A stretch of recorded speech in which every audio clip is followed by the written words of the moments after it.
Hello and welcome to Kel Knits. My name is Kelly and I am an Aussie knitter living in Sydney, Australia. And this is my YouTube channel where I chat all about my knitting, what I've finished, what I'm working on and what I want to knit next or what I dream of knitting on. If you are new, you are very welcome. I have had since my last video a number of new subscribers, which is always very exciting. So you're welcome and I'm very excited to have you here. And of course, if you are returning, I am super excited that you're back to watch another one of my videos. So welcome everybody. Before I start the knitting content though, I would just like to take a moment to acknowledge the Camaragal people because they are the traditional owners of the land where I'm filming this video here today. And I would also like to pay my respects to their elders, both past, present, future, and emerging. Okay, we start at the beginning like with all good knitting YouTube podcasts with what am I wearing? And I am wearing my finished object, which is my No Frills sweater by Petite knit. And I thought, oh, I've just finished this Mohair sweater.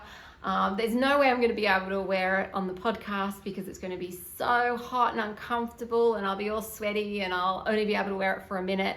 But I don't know if you can tell from my background, the weather's had quite a turn in Sydney today, and it's dropped from being what was, like nice heading in, late spring, heading into summer weather to feeling like we're in the middle of winter again. In fact, when I've been out a couple of times today, I've actually worn my winter coat.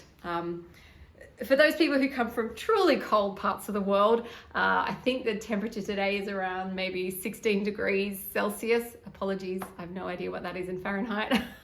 And that's clearly not true winter weather.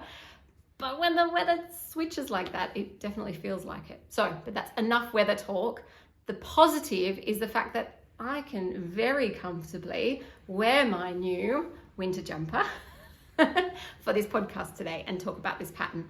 The reason I cast this on was because I was really looking for something very classic, really straightforward that didn't require a whole lot of thought, but was still going to look really good and be really practical, and that's why I chose this pattern, and it delivered 100% on that. I highly recommend it. I mean, like nearly everyone's knit this anyway. Petite knit is of course such a popular designer, and this is just a great classic raglan sweater. So I could see myself knitting another one, maybe next time without the mohair, perhaps in a different color, because I think it's just really a good one to have in your wardrobe. So much as the weather's turned today, we are heading into summer here in the Southern Hemisphere. So it's not going to get too much of a wear over the next few months, but I'm sure next winter it's going to get a really good workout. I have knit this in Knitting for Olive.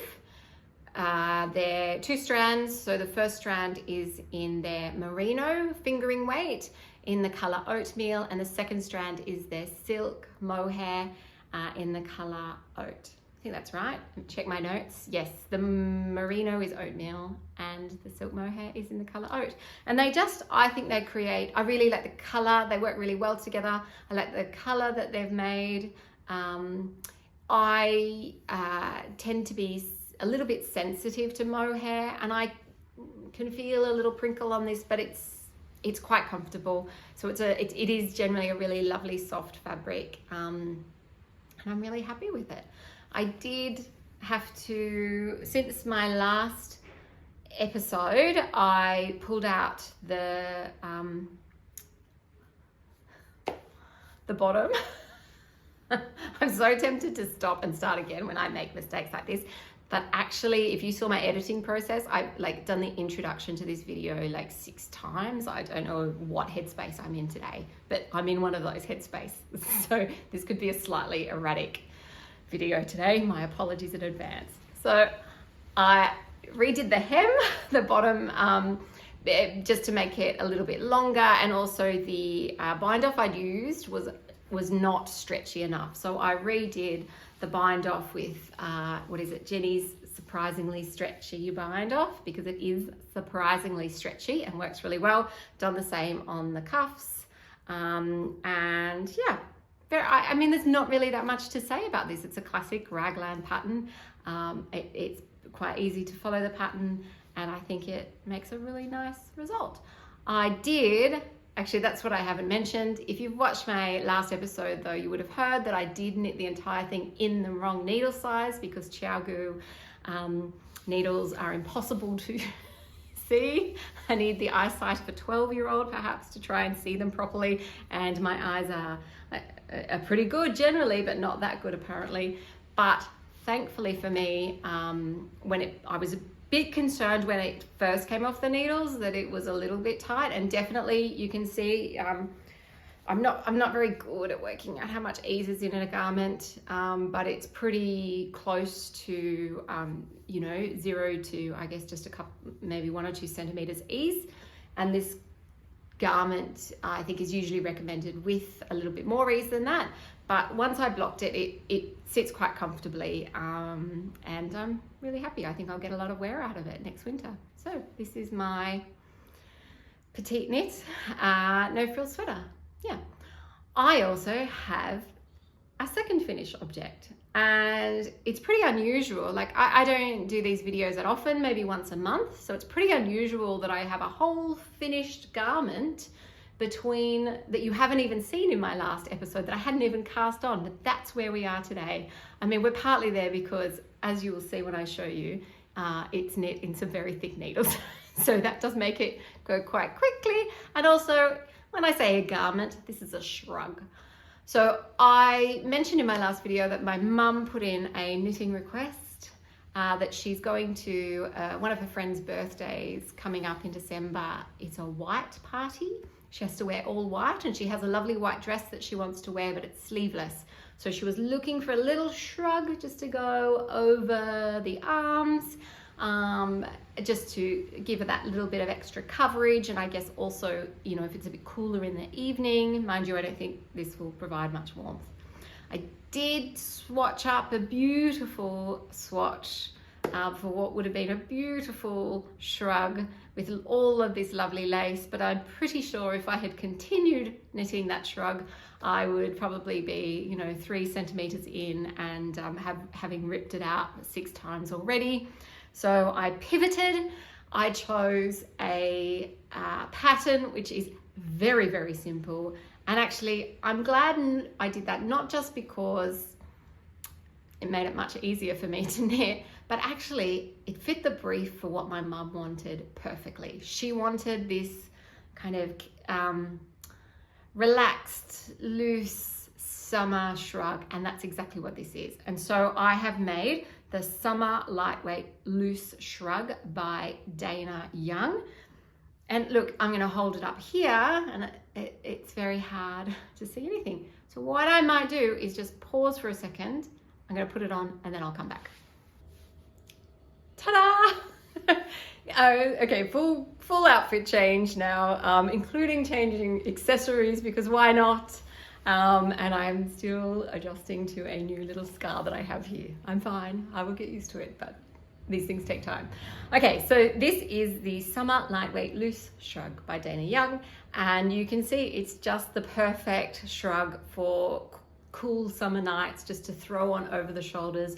Well, not so cool summer nights actually, hopefully, because I don't think this will provide much warmth, but I think it looks really perfect for by the beach and all of that. So it just has that pretty eyelet detail on each of the ends, and then you just knit a big long panel, and then it is a paid for pattern, so I shouldn't tell you all of the details, but I think it's a pretty classic construction for a shrug that you then like mattress stitch together little bits of the arms there, and it just sits so nicely. I mean, I think I might need to knit one of these for myself, because yeah, I was just going to say being a little bit more sun conscious as well at the moment. I don't know how much sun protection this will provide either, but it does look nice.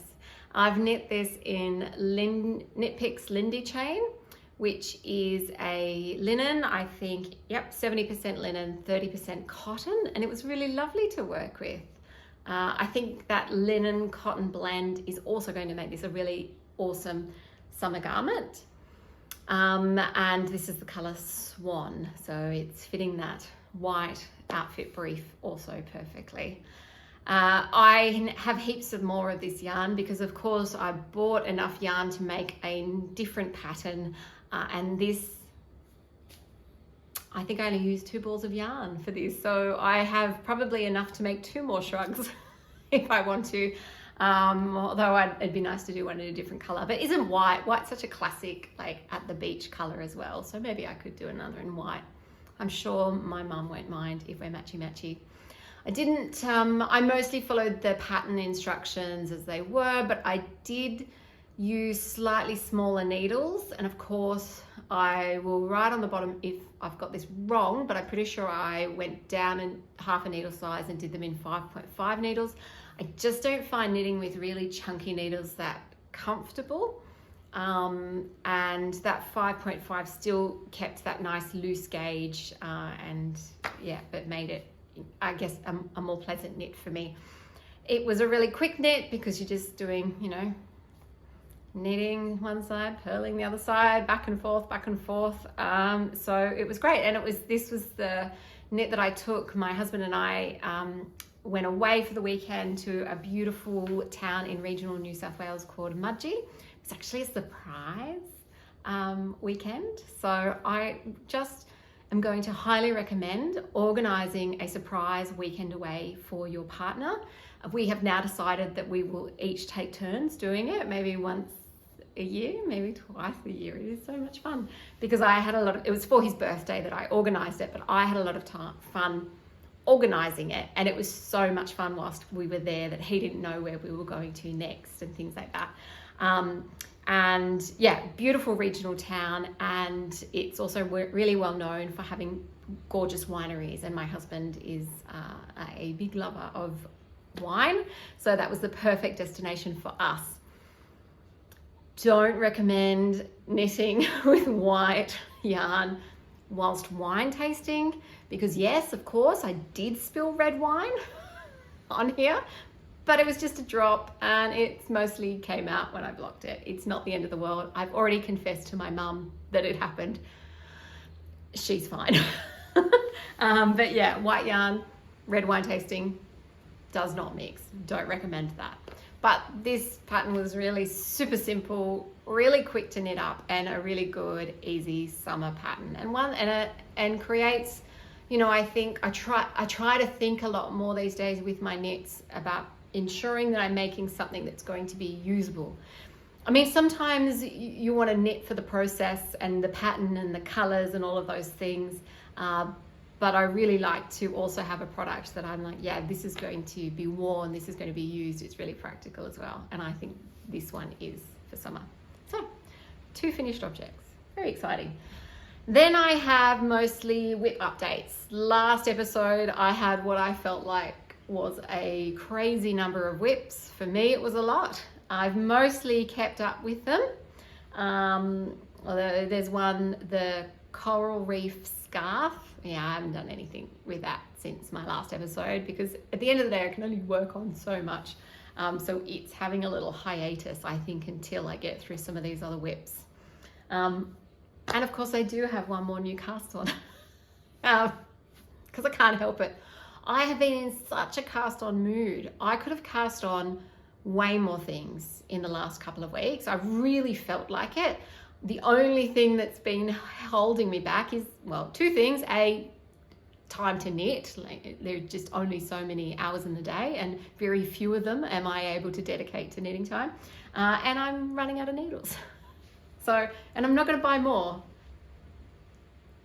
I don't think I'm going to buy more. I'm going to try not to just do that, but you know, whatever.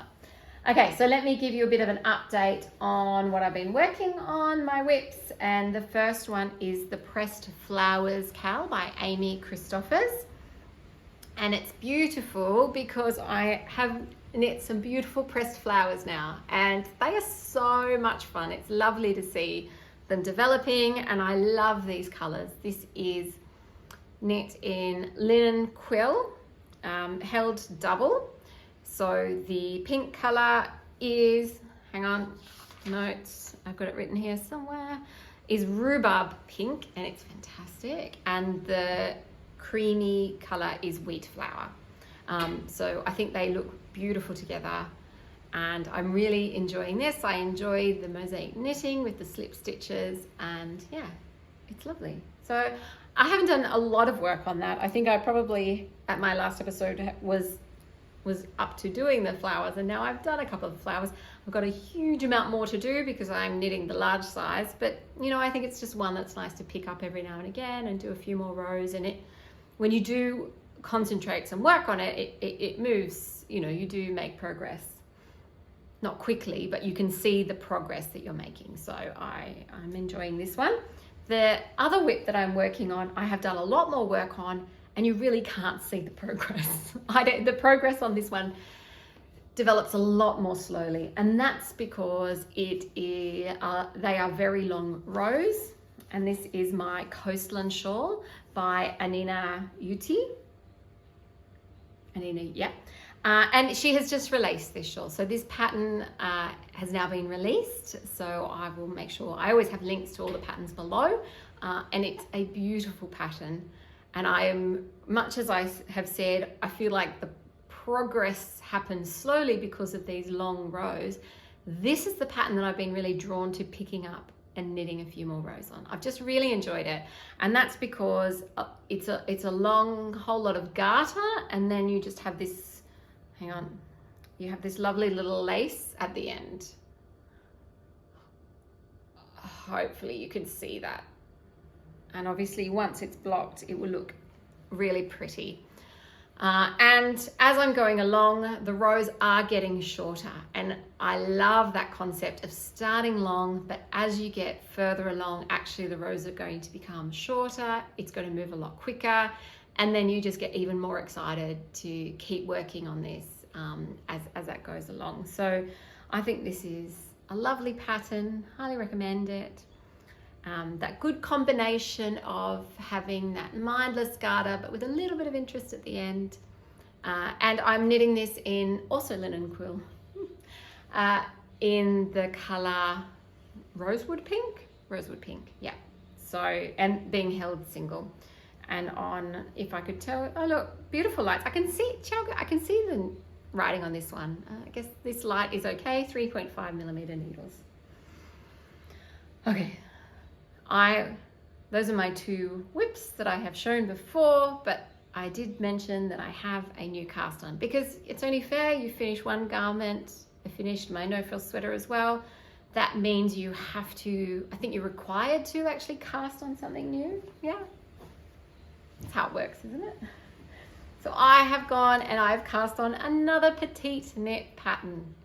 I don't know where all this Petite knit inspiration is coming from for me, but you know what? I have had my eye on this pattern for a while, and I have thought about using this yarn for a while, so it is nice to have it cast on and be working on it. And that is that I am working on the Cumulus tee by Petite Knit. You can see I have not done very much. I think I started it 2 nights ago, so this is just going to be the back, because then we're going to create a nice V-neck and go from there.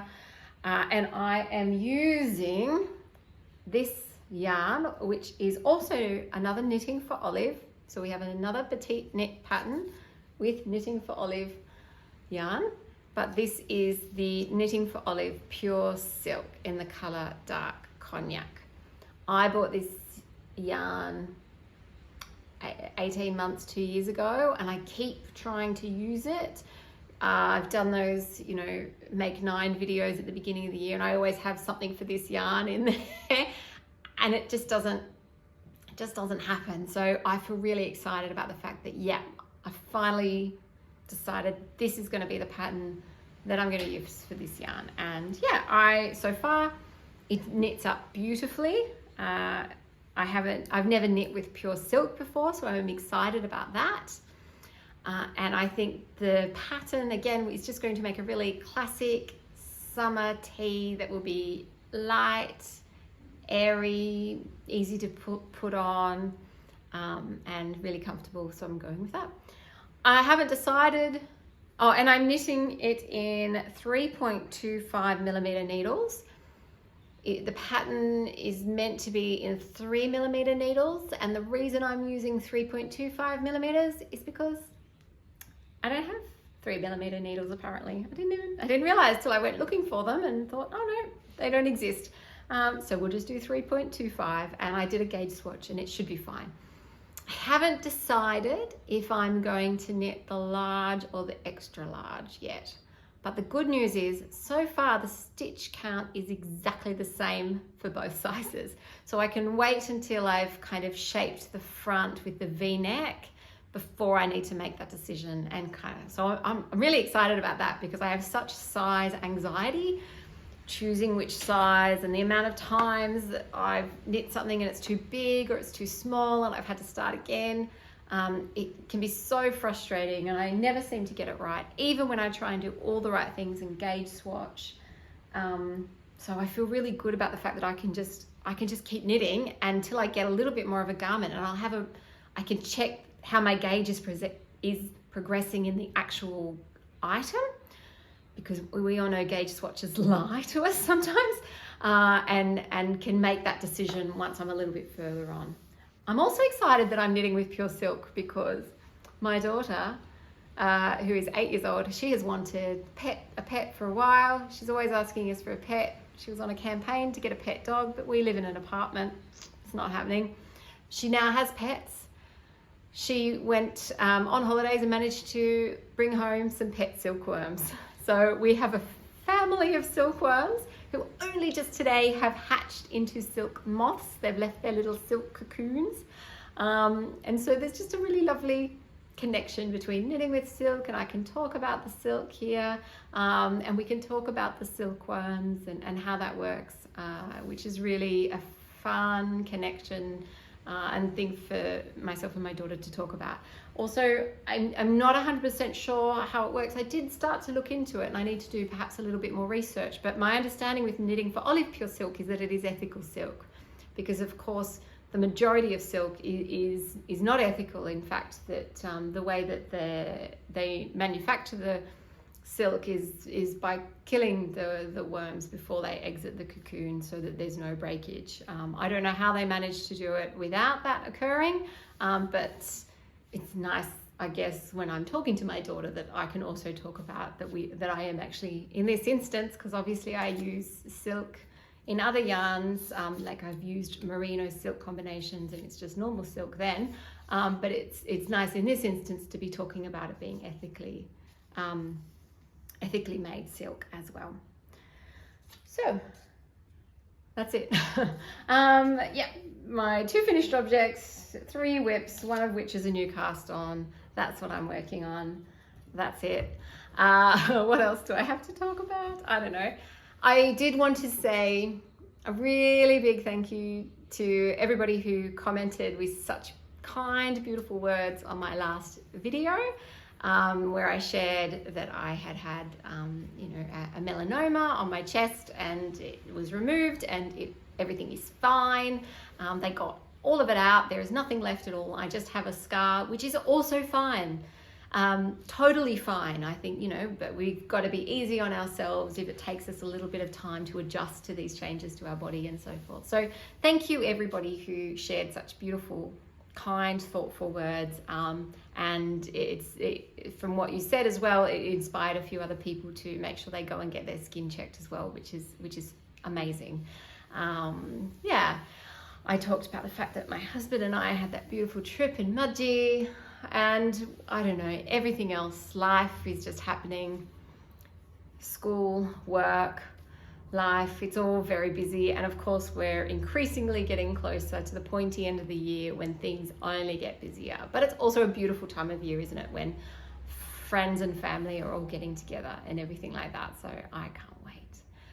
So I think I'll wrap up. But I do want to say, wherever you are in the world, I wish you lots and lots of peaceful, relaxing knitting time.